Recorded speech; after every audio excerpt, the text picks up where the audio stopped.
Okay, so a moment of inertia here. So those of you online, I'll looking to get those tests graded by tomorrow. So, okay, so moment of inertia. What this is a property. It's called a shape property, and what it helps you figure out is how much stress will build up in a beam when it's loaded.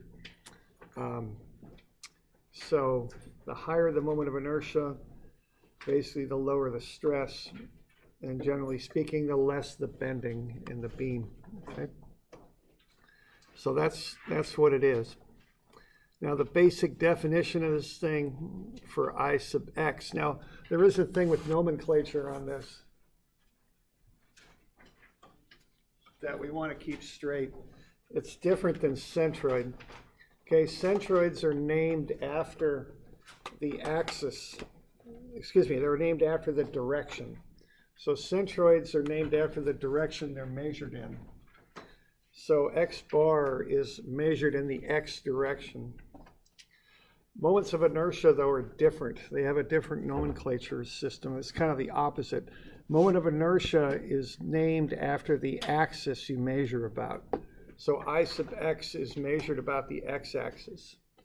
I sub y is measured about the y-axis. Okay. So the definition of I sub x is the integral of y squared dA. And the definition of I sub y is x squared dA.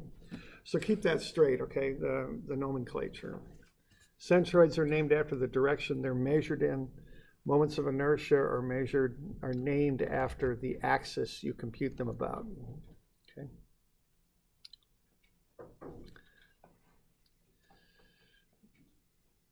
So what we found here is that beams are made such that they have a large distance away from their neutral axis. So what you're trying to do with an I-beam, which is the most common structural shape, is get a large amount of area along a far distance away from the centroidal axis there, the neutral axis. Okay? That's the purpose. That's why they're that particular shape. Now what they have done here in the last, it's been quite a few years now, but they used to go with these standard S shapes, kind of a narrow beam. This is what the Empire State Building's made out of, the early 1900s construction. They've since gone to more of a wide flange beam. Can you think of why you might go with a wide flange beam here in Oregon, in the Willamette Valley? Yeah, earthquakes, right. Things start shaking, you start getting loads that are lateral loads from the side. Okay, so typically, the main loads on a structure are just down, Both of these shapes, as long as they're adequately designed, would handle downward loads fine. But if you start getting sideways loads, you'd want a little bit stronger flange running out further to the side. So that'll get you more strength for sideways loadings. Lateral loading would be the word for that, okay? So I think that's one reason why wide flanges are more common now. Okay. Okay, so they're even using these in home construction now with this TGI. Okay. The old days they used 2x for floor joists. Now they use these TJIs, which are just little I-beams, is what they are, made out of much cheaper materials than solid lumber. All right, so an I-beam is called out. It has two flanges connected by a web. They're called out by the shape designator, which is a letter W. In this case, means a wide flange beam. The approximate or nominal depth is next, so a W36 is about 36 inches deep, and then 300 pounds per foot would be the weight of that particular beam. All right, let's have a look at how we'd calculate one of these things.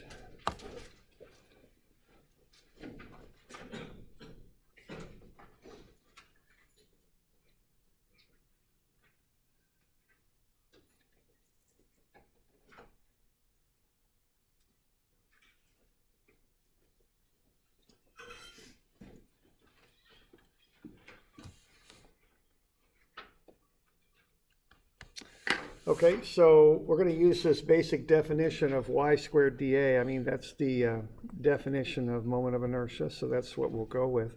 We're going to find the moment of inertia about a centroidal axis right there. So what we're going to do with this thing is we're going to break it up into a bunch of little dAs. Okay. Now what a dA is just a little piece of it that has a little bit of an area. So what we'll do is we're going to run our areas, our dAs, parallel to the x-axis. We're going to do that on purpose because that allows us to measure one y distance from the neutral axis to the area. Okay, and that fits right into our definition, y squared dA. So what we're going to use here are dy's as we cut across this thing. Now see, if we use dx's, we wouldn't have one distance from the neutral axis to that dx. We'd have many different distances. So that would mess up this definition here. So if I'm going to go with the standard definition, unless I get a little tricky with my calculus, I'm going to run the differentials parallel to the axis. Okay. That gets me one distance then I can define to each of the areas. So what I'm going to do here is I'm going to write up a little bit of an integral here. So what this means here is add the stuff up. This means measure a distance y out to each of the pieces and then square it. And this means find the area of the little pieces. So what we're going to do here for our dA is we're going to cut across with a rectangle. We've got a base there. So we're going to call our dA B.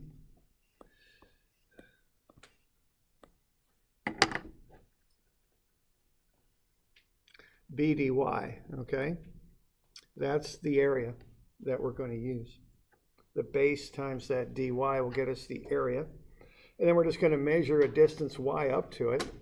And then we'll square the distance and multiply it by the area, okay? And I always think of these things as little iterative computer programs, you know, that will do this, whatever you like, over a given interval. Being as we're using this centroidal axis there, our upper and lower limits are negative h over 2 and h over 2. So that's our lower and upper limits. So we're just going to start at h over 2, measure that distance up. That'll be y. And then we're going to multiply that by whatever the base is times the thickness of that element. Then we'll come down a little ways to the next element, measure that distance up, square it, multiply it by the area, and just keep doing that until we've covered the whole area from negative h over 2 to positive h over 2. Okay. So there's our integral right there, y squared dA. And then I flesh it out a little bit there. So the y squared stays, but the dA becomes b dy. And we're going from negative h over 2 to positive h over 2. The base is a constant, so it can come outside of the integral. So that just leaves behind y squared dy. Okay, and that's evaluated from negative h over 2 to h over 2.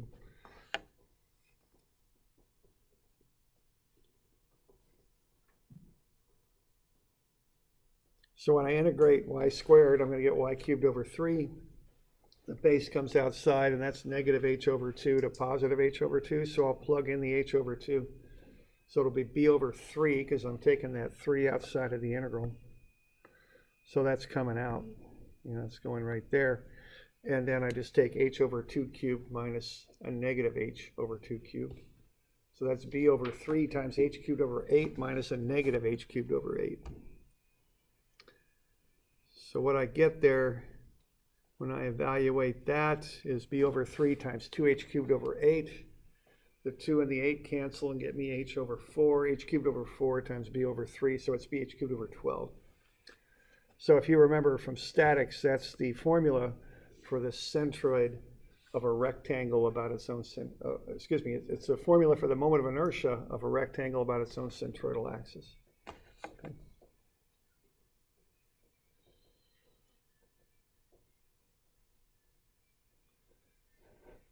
So that's basically how we'd integrate and figure that thing out. Now keep in mind that the axis matters a lot when you do these calcs, okay? So where you're calculating about has a real significance. So if you want to find the moment of inertia of a rectangle about its own base, it would be the same process, but you just have different limits. But the limits affect the answer that you get out of it, okay? So you'd still be doing the integral of y squared dA. You'd still be doing the integral of y squared b dy. It would be the same process, just with different limits.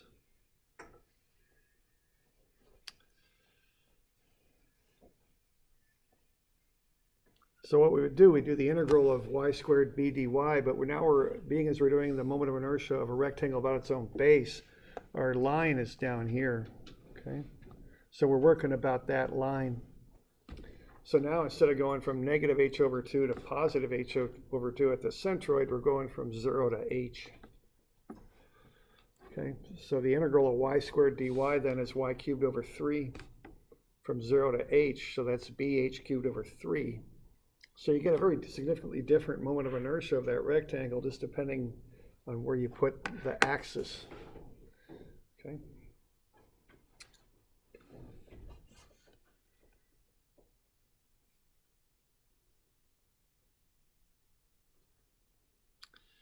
Now we went over this stuff a little bit in statics. I imagine you've done it in physics here at some point. Now there's another approach to doing these.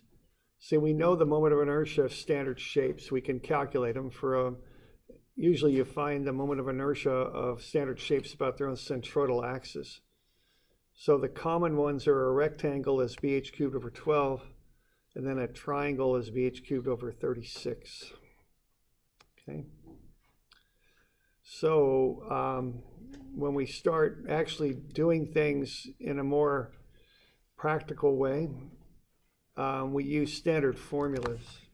And they're the common ones that I know. So rectangles bh cubed over 12, triangles bh cubed over 36, circles pi r to the 4 over 4, and a quarter circle is 0.05488 r to the 4.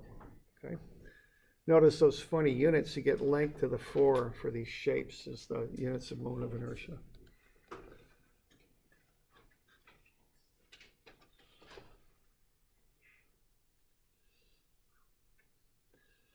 All right, so if you look on the back of your formula sheet, I think it is, you've got this diagram here that shows the moment of inertia of these shapes. It's on the back, on the right side.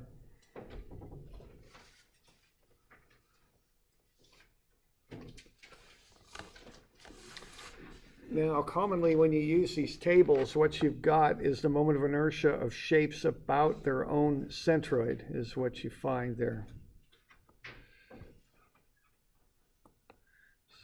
So you'd find the moment of inertia of that shape about its own centroid right up here.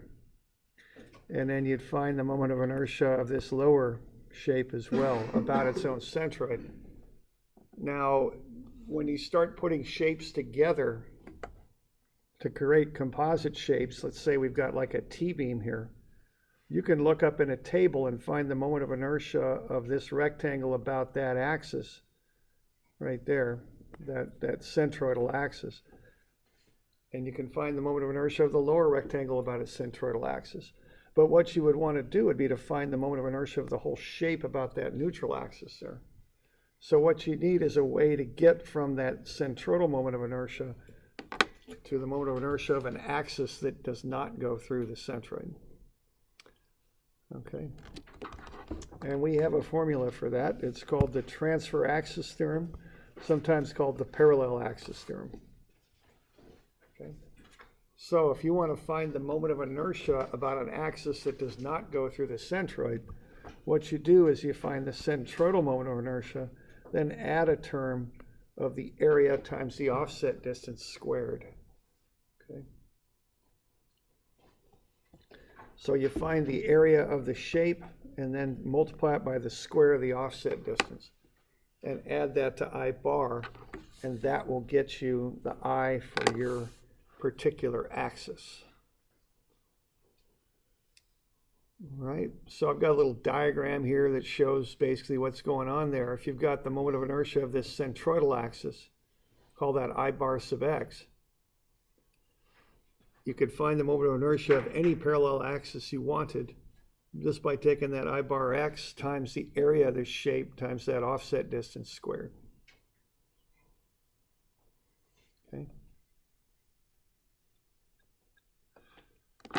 So what we could do here then, if we're looking at the derivation of this thing, if you're so inclined to understand that, what we'd have here, if we're going to find the moment of inertia of this shape about the centroidal axis, that would just be the integral of y squared dA. If we want to find that moment of inertia about this axis down here that's parallel to the centroidal axis, instead of y squared dA, we'd have y plus d, quantity squared dA. Then you could FOIL that out. You get y squared plus 2 times d times y. Now that's not a calculus dy, that's a d times y, plus d squared dA, okay?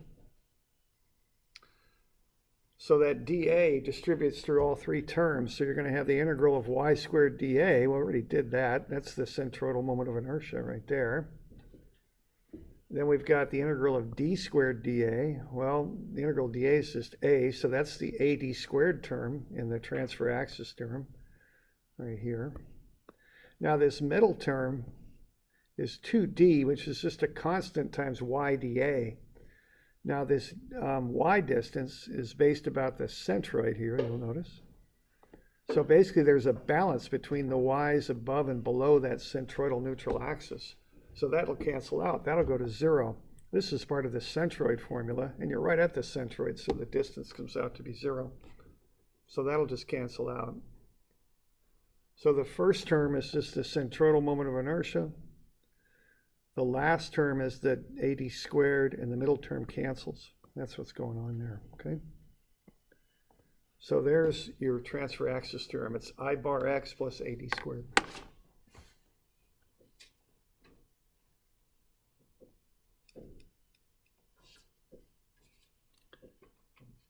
So what would the moment of inertia be of a rectangle about its own base then, going back to that place? We've already calculated it doing calculus. What if we use the transfer axis theorem? What would you have there?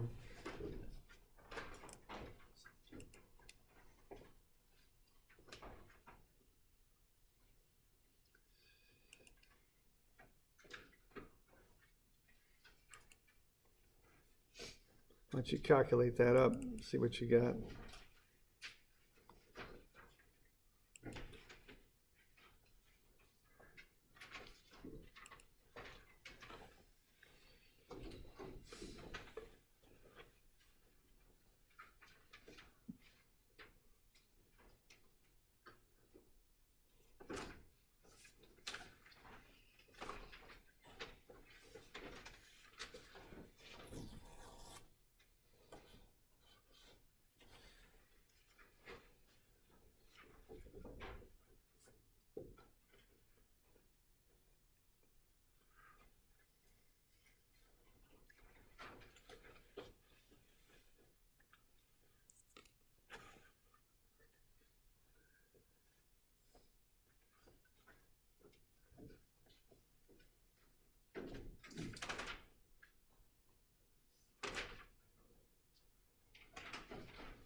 Let's think about what that offset distance is and what's the centroidal moment of inertia.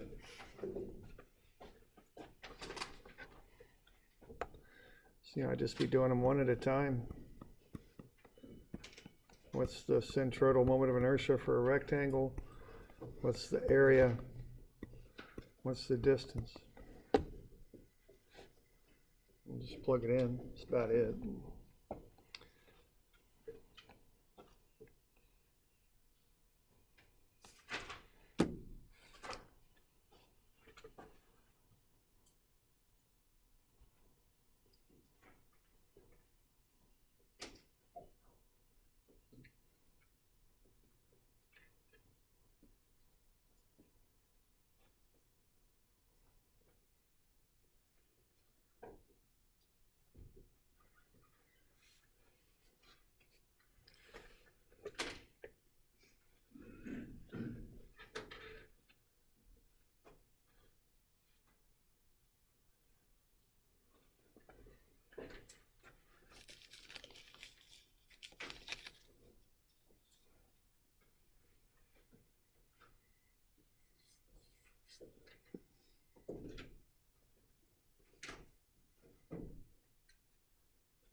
What do we got? I bar x is bh cubed over 12.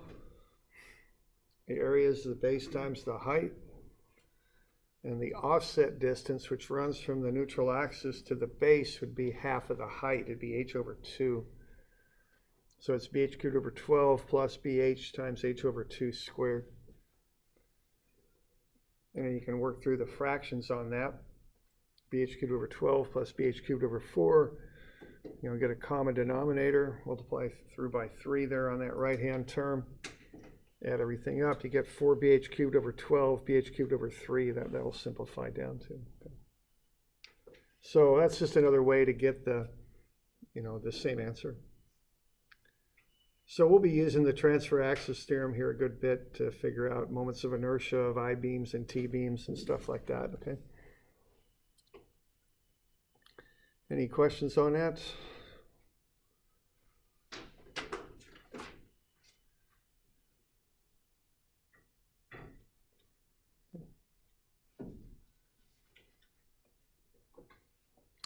Okay, let's look at another T-beam here. T-beams are a fairly common shape. They make them out of concrete a fair amount. I've seen them out of steel as well. All right, so we want to find I bar sub x. So we got to do two things to get this done. We got to figure out where the centroids is. That's the I bar part. The bar is, about the neutral axis, which is the centroidal axis. And then we got to find the moment of inertia about it. So step number 1 here is to figure out where the centroid's at. Now what I'm going to do, I'm going to break this thing up into 2 pieces. And then I just want to find the area and the distance from the base of that T-beam up to the centroid of each shape. Okay, so that's what I'd want to do first. So I'd sketch in the centroids just to be sure that I'm, on the right track. So I'm going to want this distance here and that distance there, okay? Those are the ones that I'd want. And then I just want the areas, okay? So that'd be the first thing I'd do. So I'm breaking that thing up into A and B is what I'm doing. So I just need some areas and some distances. That's about it, okay?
Okay, so those areas are what, 24 on the top and 20 for the bottom?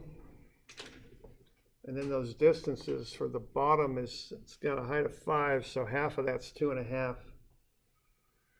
And then to the flange up there on the top, that would be what, 5 plus half of 3, 6.5. Importantly here, we want to measure from a given reference line, which in this case would be the bottom of the beam.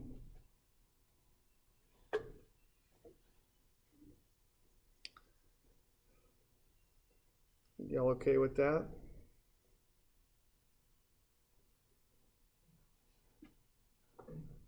Okay. Any questions on that? All right. Okay. So now that's the basic information that you need. Now the next thing to do is to figure out where the centroid's at. So it's just a matter of filling in that top table there. And then just finding y bar a over a. I think it comes out to be 4.68 if I remember right. You could run the numbers and see, but I think that's what it is. So what we're doing with this first step is we're finding where the neutral axis is, because the neutral axis is the centroidal axis. Okay.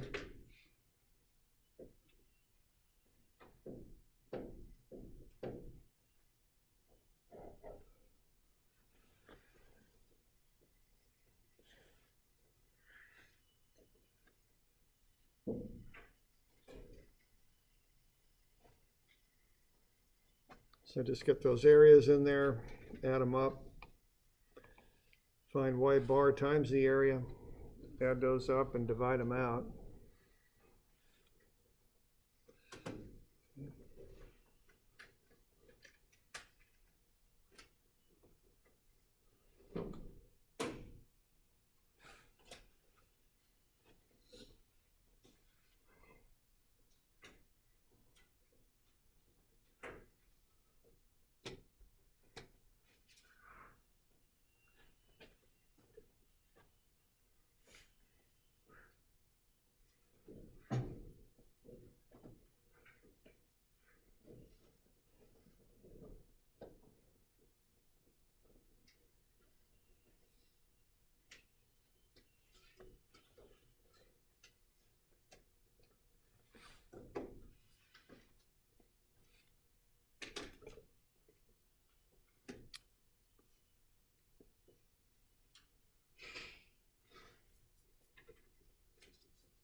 You okay with that? So 24 and 20 gets you 44, 6.5 times 24 gets you 156, 2.5 by 20 gets you 50. So the total y bar A is 156 and 50, it's 206. Divide 206 by 44, you get 4.68.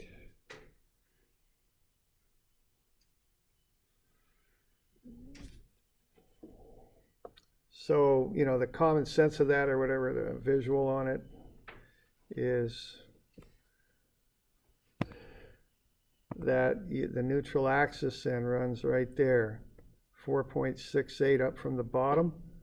So, you know, that should look about right. That should look to be the balance line of that shape. Then if you run that line down the beam, so what the beam does is it extends back, of course, like that.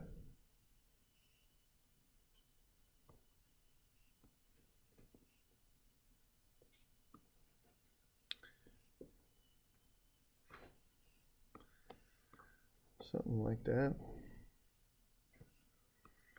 That doesn't, what did I do wrong there? Oh yeah, okay, it should go further back. There we go, okay. So if you were to figure out where that line crosses the beam and then just take a magic marker or something and draw a line down, when that beam bends, when it flexes, it'll be tension. If you were to load the beam like that, and you've got supports here and here, the meaning of that line is that's the line about which the beam will bend. Okay, beneath the beam would be tension, or excuse me, beneath the line would be tension, above it would be compression. Okay, that's the neutral axis. Okay. Doing all right with that? Okay. All right, so the next thing that we do would be to find the moment of inertia about the neutral axis, okay? So what we're going to do is we're going to find I sub x for the top flange, I guess you'd call it, 8 by 3 squared over cubed. I'm sorry, 8 by 3 cubed over 12. So 8 times 3 cubed over 12. It's 18. Find the area. And then what you want is the difference between where the centroid of the top flange is. It's up at 6.5. But we're calculating about the neutral axis, which is 4.68 right there. So we got to find this distance here, and that's 1.82. That's how far you got to go from the neutral axis up to the centroid of that top flange. That's the offset distance. So when you find the moment of inertia of that top rectangle that represents the flange, you're not just doing bh cubed over 12. You've got to do this transfer axis piece. The area times the offset distance squared. So 24 times 1.82 squared. Okay, so you take your centroidal moment of inertia, bh cubed over 12, and you add in this 79.34, this AD squared term, and get the total. So when that rectangle for the top flange is part of that beam and it's bending about the neutral axis, that's the moment of inertia of that top flange about the neutral axis. Okay. You got any questions on that?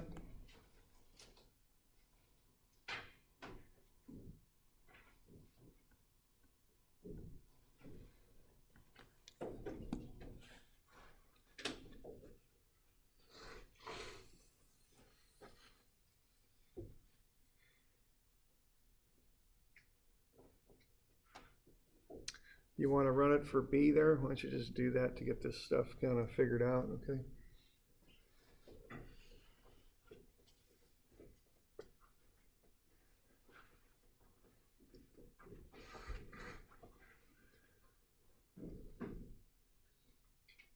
You got any questions? You don't let me know. Have somebody next to you.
about 137 or thereabouts when you get it.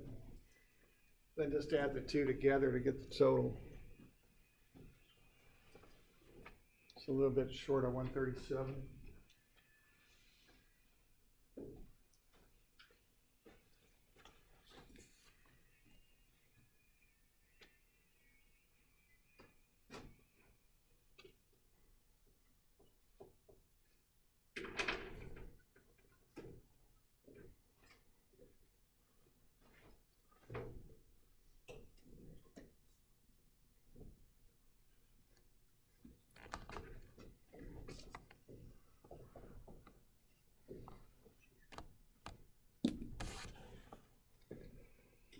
Okay, so BH cubed over 12, so 4 times 5 cubed over 12, 41.67. Area is 20. The offset distance is negative 2.18. The negative part really doesn't matter that much because it'll square away anyway. So 20 times negative 2.18 squared is 95.21. Plus the original 4167, that gets you 136.87. Add the two things together, you get 234 or thereabouts. The units on that is inches to the 4.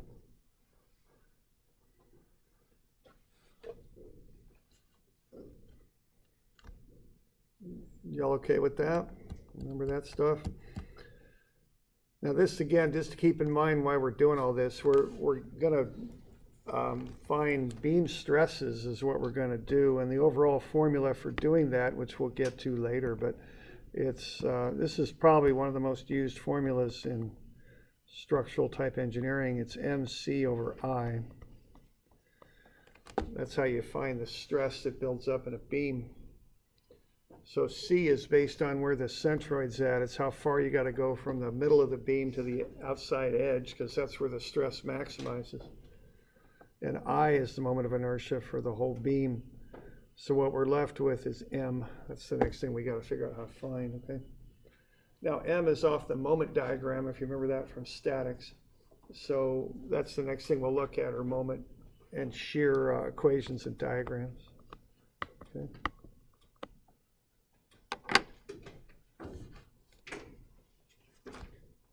Doing all right with that? Okay.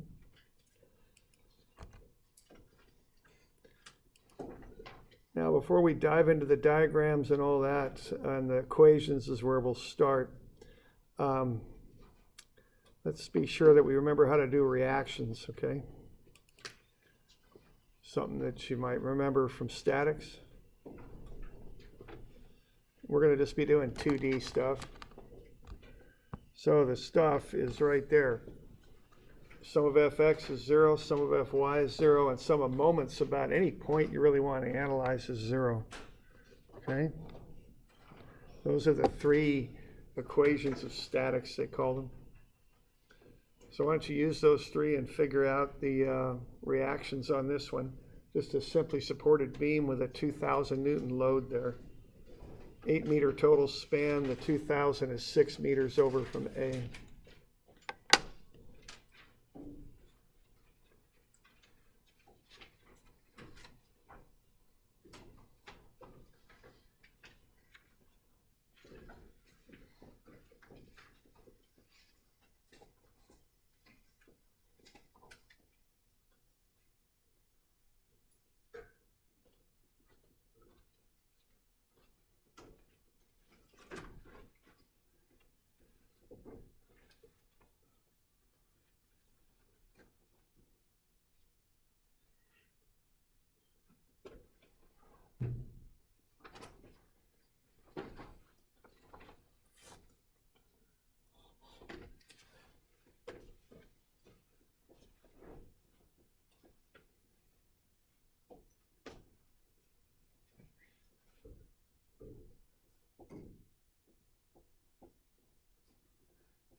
Okay, so we'll just start the simpler one, and then we'll kind of go from there.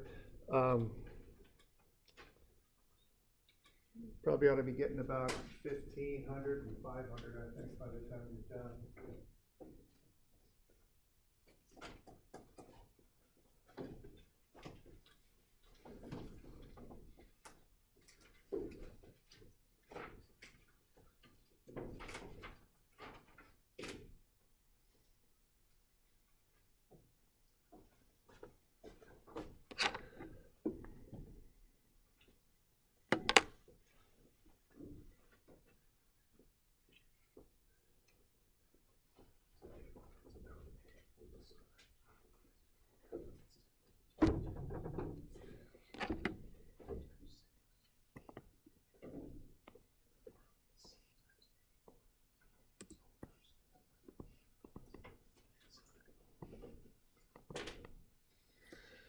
Okay, we'll only deal with the Y reactions there because there's no forces in the X.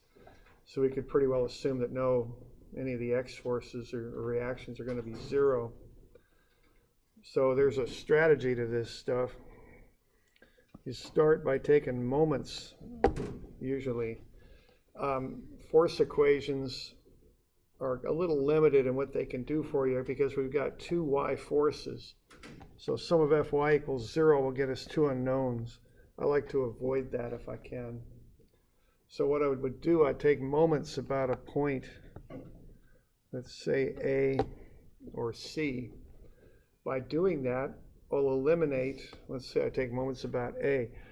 I'll eliminate RA from the equation because a moment is equal to a force times the distance. With RA going right through A, the distance is 0. Okay, so then you'd have M equals whatever RA is times that offset distance, which is 0. So that'll just zero out, see? So by taking moments about A, what you could do is you can solve for RC. Okay. Once you've got RC, you can do a moment equation and solve for RA. So that'd be my thinking on this one.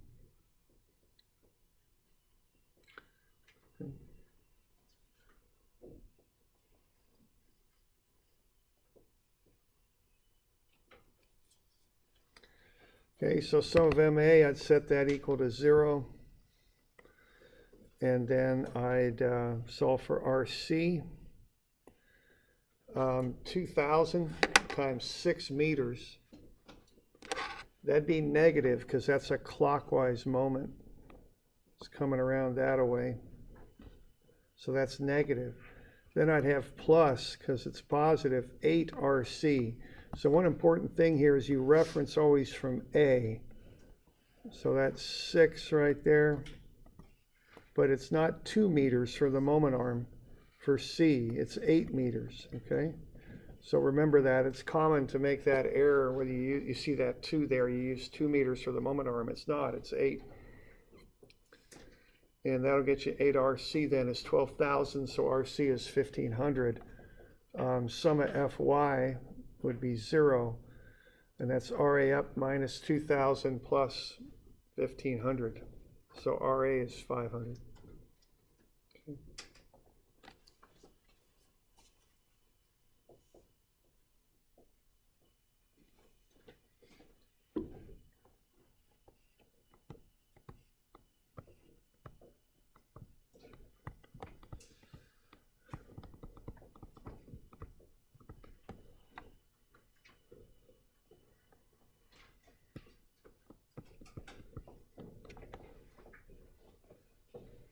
Get you a couple of these. You could do them for Friday, I suppose. Okay. All right, we'll keep going with these reactions. As soon as we're done finishing up doing the recitation tomorrow. So might even start it on again tomorrow or Wednesday for sure, if not tomorrow.